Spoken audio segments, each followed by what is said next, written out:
Ah, nous assistons enfin à un séisme politique en Europe après la victoire de la souverainiste Giorgia Meloni et de son allié Matteo Salvini aux élections législatives italiennes.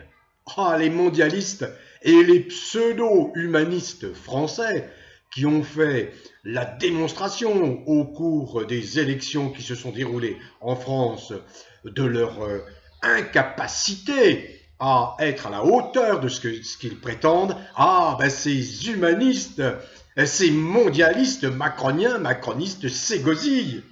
Eh oui, c'était prévisible. L'Union européenne, vérolée, corrompue, aux mains des ultra-riches, eh bien elle se fissure. Ça ne pouvait pas durer longtemps. Alors il va falloir être encore un peu patient, bien sûr, quelques mois, voire quelques années. Mais c'est terminé.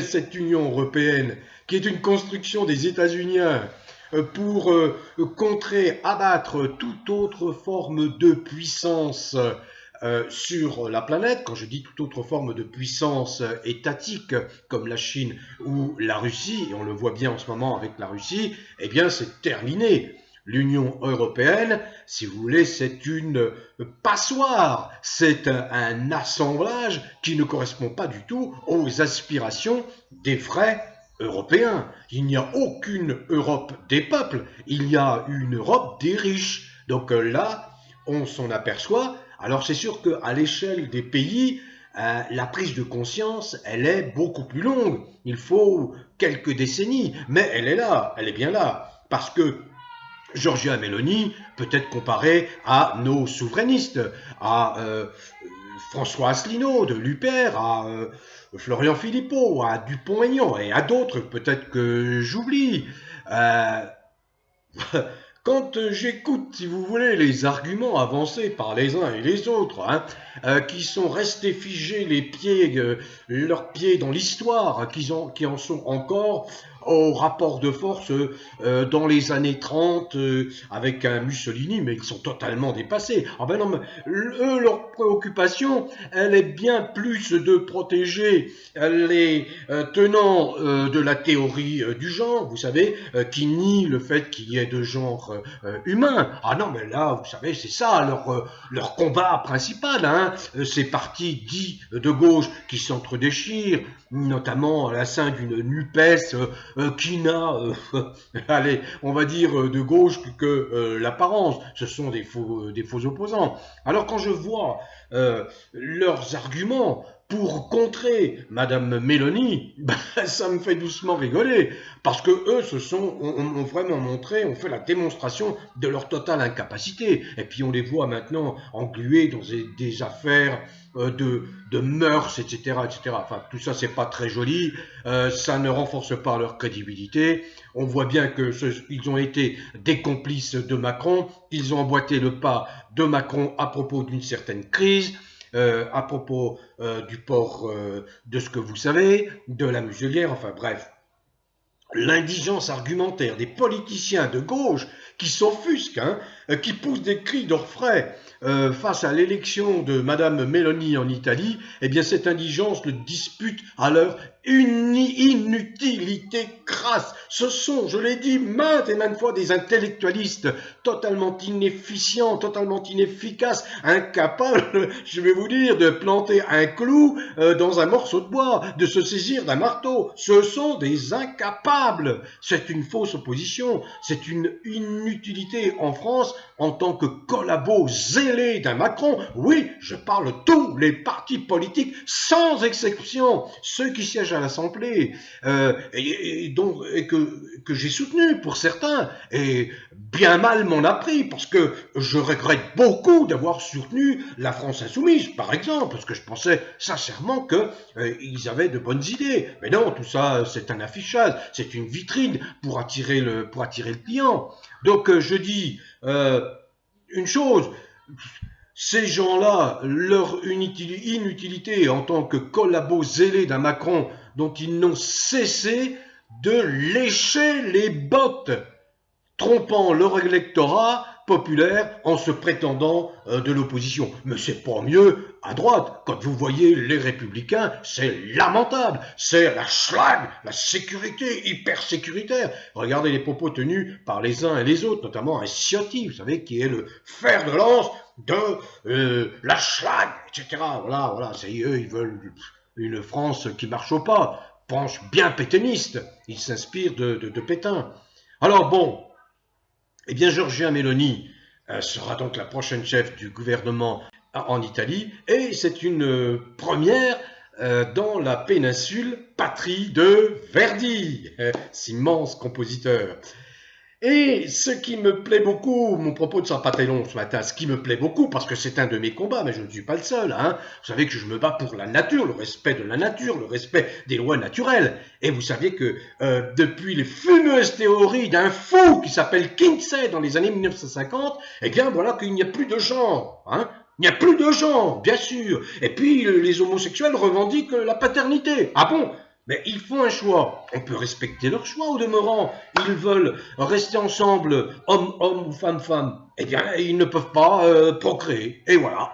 La nature n'a pas prévu ce cas de figure. Eh bien non, eux, ils entrent dans les théories absolument criminelles des transhumanistes, hein, les eugénistes, qui est l'idéologie des nazis. Eh bien, cette idéologie, elle est là, elle est bien présente à travers les combats des transhumanistes représentés par qui? Par les LGBT. Voilà. Alors, que dit Madame Meloni? Eh bien, elle rejoint totalement ma préoccupation comme la préoccupation de millions de gens sensés qui instinctivement sentent bien qu'on les attaque, qu'on attaque la nature humaine dans tout ce qu'elle a de précieux, de bien singulier, de précieux dans le règne animal. Il y a deux êtres sexués, respectons cet accord, respectons l'harmonie de cet accord, à partir de cet accord. Eh bien, Madame Meloni dit ceci, et ça, alors vraiment, ça me remplit de joie, je vous le dis, hein. Voilà ce qu'a dit Madame Meloni. Oui aux familles naturelles, non au lobby LGBT, oui à l'identité sexuelle, non à l'idéologie du genre, oui à la culture de la vie, non à l'abîme de la mort, non à la violence de l'islam. Oui, il y a un islam violent, mais ce n'est pas l'ensemble de l'islam, bien entendu, j'ai le plus profond respect pour la grande majorité des musulmans qui ne sont absolument pas violents. Ça, c'est ma note particulière. Oui, ou mon explication. Oui, des frontières à des frontières plus sûres. Non à l'immigration de masse. Oui, au travail pour notre peuple. Oui, oui, je suis d'accord. Non à l'immigration de masse. Parce que, en réalité, et elle l'a expliqué dans ses prises de parole, ça n'est pas rendre service à toutes ces populations qui fuient la misère de leur pays que de tenter de les accueillir, alors que les conditions de vie en Europe, à cause de fous ultralibéraux capitalistes qui veulent nous esclavagiser, les conditions de vie en Europe deviennent de plus en plus difficiles. Tous les acquis, notamment par exemple nous, du Conseil national de la résistance en 1945, tous ces acquis sont en train d'être battus en brèche, détruits par un fou qui s'appelle Macron. Bon, donc Madame Meloni, eh bien, elle ne fait que dire des choses qui relèvent du bon sens. Madame Meloni qui dit également qu'elle entend rediscuter, mais j'espère bien qu'elle quittera, franchement. Là, je suis un petit peu en désaccord avec elle, car je suis sur la ligne dure pour quitter cette Europe vérolée. Elle dit qu'elle veut rediscuter les traités de l'Union européenne et modifier la constitution italienne pour donner au droit italien la priorité sur le droit européen. Bravo! Là aussi, bravo! Il faut que la priorité du droit soit la priorité du pays et non pas d'une entité fumeuse aux mains des profiteurs, d'une poignée de profiteurs. Alors ce qui me plaît aussi, c'est que, bon, Madame Meloni, que j'ai découvert il y a peu, hein, à l'occasion de ces élections législatives, dit aussi ceci. Elle ne semble pas porter Macron dans son cœur. Alors là, je ne peux que m'en réjouir. Parce que elle a déjà dit ses 4 vérités à se dénommer Macron. Elle doit bien savoir quelles sont les orientations assez singulières de ce personnage déviant. Un jour, il lui a lancé à la face: « Ne viens pas nous donner la leçon, Macron ! Ne viens pas nous faire la leçon, Macron !» Parce que vous savez, ce mec-là, il pontifie, il est méprisant, il s'estime au-dessus d'une intelligence supérieure, enfin bref, toutes les bêtises que des gens comme Attali ont pu lui mettre dans la tête. Donc, qu'avait dit Madame Meloni, Giorgia Meloni, en 2020? Elle avait déjà annoncé la couleur. Elle avait bien senti quelle était la nature de la crise, qui n'est pas uniquement une crise dans les États-nations de l'Europe, mais une crise mondiale. Je la cite: « Notre principal ennemi aujourd'hui est la dérive mondialiste de ceux qui considèrent l'identité sous toutes ses formes comme un mal à vaincre et qui agissent constamment pour déplacer le pouvoir réel du peuple vers des entités supranationales dirigées par des élites prétendument éclairées. » Vous connaissez mon combat contre l'élitisme, où on va vous priver de votre individualité, on essaye. Regardez toutes ces histoires qui arrivent là, cette fameuse crise soi-disant, bon, ben, ça masque quoi? Vous le savez, ça masque l'intention de contrôler tout un chacun dans tous ses faits et gestes 24 heures sur 24. Vous ne serez qu'une partie du bétail, du cheptel humain dirigé par une poignée d'êtres humains. Et ils feront comme faisaient les nazis, ils feront la sélection. Les bons, on les conserve, les mauvais, on les élimine. Ça, on en est là. Si vous n'en êtes pas conscient, eh bien, il est temps de vous réveiller. Mais je sais très bien que en France, nous avons cette caractéristique d'avoir une grande partie de la population qui se comporte en mouton de panure. Je n'y reviens pas. Vous connaissez ma litanie sur ce sujet. Alors, je vais en dire aussi un mot à propos de l'immigration. Je complète. Madame Meloni a dit ceci à propos de l'immigration, parce que bien sûr, immédiatement, on lui taille des costards, vous savez, ces bien-pensants de gauche, de la France insoumise et d'autres. Oh là là, c'est Mussolini, le retour, vous imaginez. Mais voyons, vous avez déjà voyagé dans les pays dits du tiers-monde en voie de développement? Non, pour la plupart, vous n'y connaissez rien du tout dans ces pays, rien. Tous les gens qui vivent, par exemple, en Afrique, ils n'aspirent qu'à une chose, en réalité, c'est de rester au pays, de ne pas quitter les gens qui leur sont chers, leurs parents, leurs enfants, leurs frères, leurs sœurs, leurs amis. C'est ça la principale aspiration des peuples africains. Il y a bientôt 2 milliards d'habitants en Afrique. Est-ce que vous pensez que ces 2 milliards d'habitants veulent envahir tous les autres continents pour pouvoir survivre? Non, ils ont été exploités, l'Afrique a été exploitée depuis des siècles. Par qui? Par ces colonisateurs, ces mêmes colonisateurs qui aujourd'hui dénoncent l'immigration sauvage. Bien sûr qu'il faut contrôler cette immigration. Mais je reprends une citation de Madame Meloni. La solution n'est pas de déplacer les Africains vers l'Europe, mais de libérer l'Afrique de certains Européens. Eh bien, qu'est-ce que font certains Africains? Je vais en dire un mot, notamment le Mali, notamment le Niger, où on voit des manifestations de plus en plus nombreuses. Contre qui? Contre la France? Non, pas contre la France. Contre ceux qui ont exploité l'Afrique. Certains dirigeants français qui ont exploité l'Afrique depuis, voilà comme on dit. Alors, je ne voudrais pas terminer sans faire dire un mot de Madame, celle qui défraie la chronique régulièrement par sa crétinerie criminelle, Madame von der Leyen, personnage qui est présidente de la Commission européenne, alors qu'elle n'a jamais été élue, elle ne s'est jamais confrontée au suffrage universel, elle ne représente rien, elle n'a aucune légitimité. Aucune légitimité. C'est une affairiste qui est en manche avec les principaux labos. Je vais en dire un mot.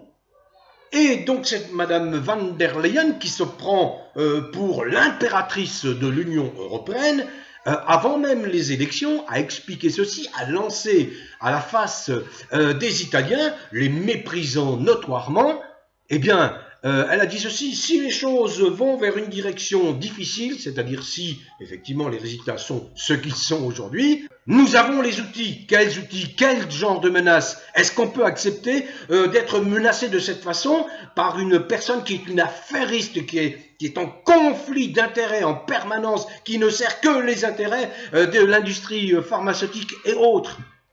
Mais c'est inadmissible, n'est-ce pas? Et que font nos politiciens français dits d'opposition? Hein?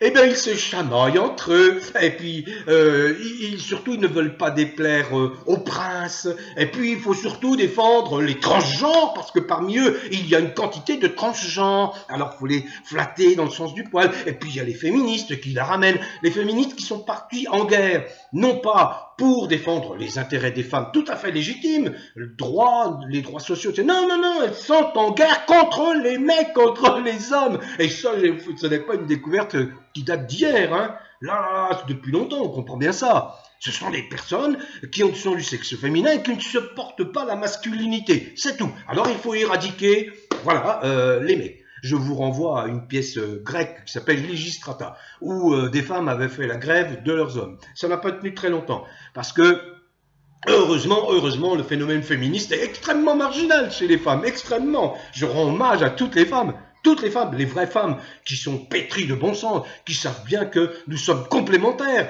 hommes et femmes, hein, que nous avons besoin de marcher main dans la main sur le chemin de notre destin, et nous n'avons pas besoin de ces extrémistes, de ces femmes-là, d'un côté, hein, qui prônent quoi, la supériorité féminine pour éradiquer les mecs. Non, c'est pas comme ça que ça marche.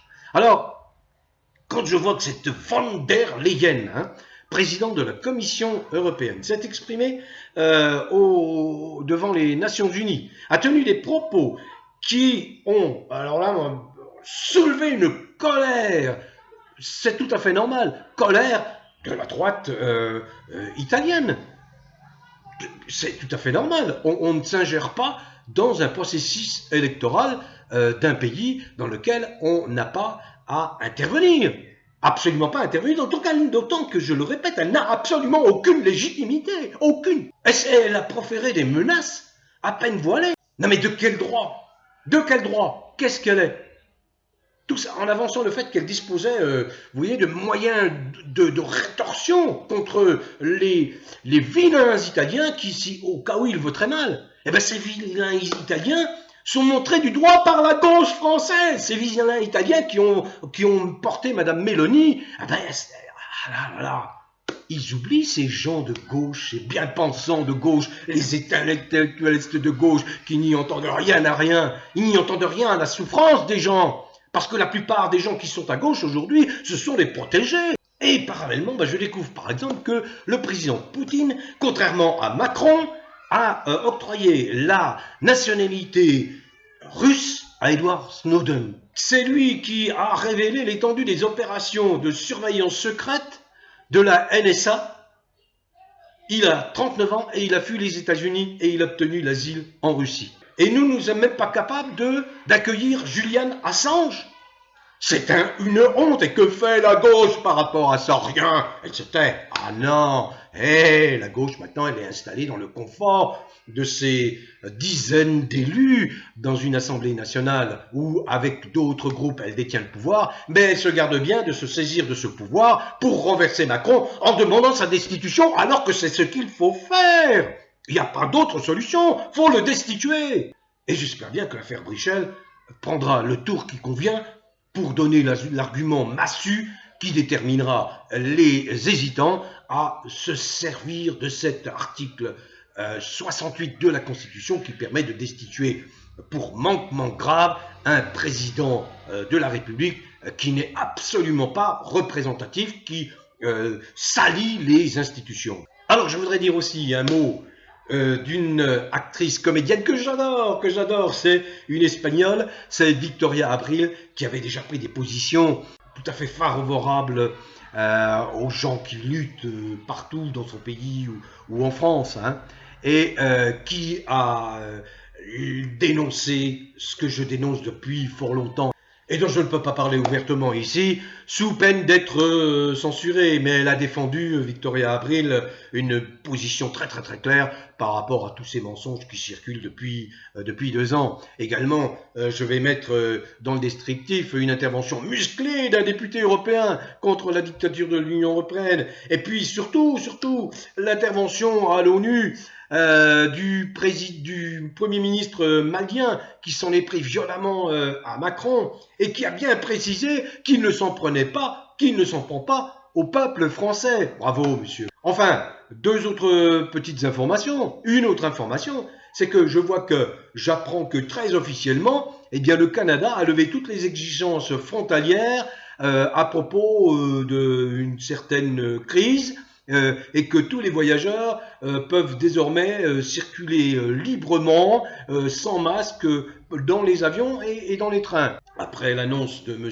Biden, président actuel des États-Unis, que la soi-disant crise était terminée, bon, on voit bien que, si vous voulez, partout, ça craque partout, que la vérité, eh bien, elle remonte, que ça pousse partout. Je voudrais juste dire que en Europe, ça bouge beaucoup, parce que, bien sûr, vous n'êtes pas informé par les médias, mais je le répète sans cesse pour que vous n'oubliez pas que en France, nous avons affaire à une entreprise goebbelsienne de désinformation. Quand vous voyez l'AFP, qui est l'agence française de propagande, que nous finançons, quand vous voyez Le Monde, qui a perdu tout son lustre, qui est dans les mains de Bill Gates. Bon, en Europe, ça bouge. La Pologne, la Hongrie, la Suède et à présent l'Italie prennent leur distance avec cette Union européenne des mondialistes. Alors à qui le tour? On espérerait bien que ce soit la France, d'autant que 10 pays européens traînent désormais des pieds et refusent et viennent de refuser de donner suite au mirobolant contrat signé par toujours la même von der Leyen en catimini avec la firme pharmaceutique dirigée par Albert Bourla, sans que les États ne puissent dire leur mot là-dessus. Et ils se retrouvent avec des quantités de ce que vous savez, et puis qui ne servent plus à rien, mais qui par contre ont particulièrement mis en difficulté les budgets de protection sociale, notamment en France, le budget de la sécurité sociale, où on a consacré des sommes considérables. L'élection donc de Madame Giorgia Meloni, la première femme chef du gouvernement en Italie, et je me devais de le saluer puisque c'est la patrie de Verdi, puisque l'Italie est un grand pays, un pays frère, un pays latin avec lequel nous avons énormément d'affinités. Donc j'espère que le message passera les Alpes et puis viendra sensibiliser tous ceux qui ont l'envie, en tout cas, de changer radicalement les choses en France, sans se soucier nullement de ces partis politiques, quels qu'ils soient, absolument, je parle de ceux qui sont représentés à l'Assemblée nationale, absolument, totalement inutiles. Enfin, je ne voudrais pas terminer cette vidéo sans vous donner cette information extrêmement réjouissante, parce que le personnage est vraiment un triste personnage très peu reluisant, l'exécuteur des basses œuvres de Macron. Il s'agit de ce préfet l'allemand, méprisable, j'ose le dire. Un juge d'instruction va enquêter sur les pratiques de maintien de l'ordre de cet ex-préfet de police Didier l'Allemand. Donc il a maille à partir avec la justice. Il est vrai qu'il a plusieurs plaintes aux fesses et ça n'est que justice que de le mettre en question, de le mettre en cause, afin qu'il paye tous ses crimes, parce que j'ai assisté personnellement, moi, à la façon dont il a envoyé sa milice macronienne massacrer du manifestant, massacrer du gilet jaune. Et ça, personne chez les politiciens ne s'en émeut. Même aujourd'hui, on s'en fout. On s'en fout. Des milliers de gens ont subi la répression barbare, sauvage de ce type-là, qui est l'exécuteur donc du psychopathe. C'est très très clair. Mais personne ne move, personne ne dit rien. Donc je me réjouis. Et il n'est pas le seul. Il y a une longue liste de gens, les exécuteurs des saloperies de Macron, qui devront de toute façon rendre des comptes. Mais ça bouge, ça avance, ça avance. Je vous l'ai déjà expliqué maintes fois. Il y a des procédures très très lourdes qui sont là. Mais le temps de la justice, le rythme de la justice n'est pas notre rythme à nous. Donc on peut le déplorer, mais c'est ainsi. Voilà. Bon vent à tous. Prenez soin de vous. Portez-vous bien. Bon vent.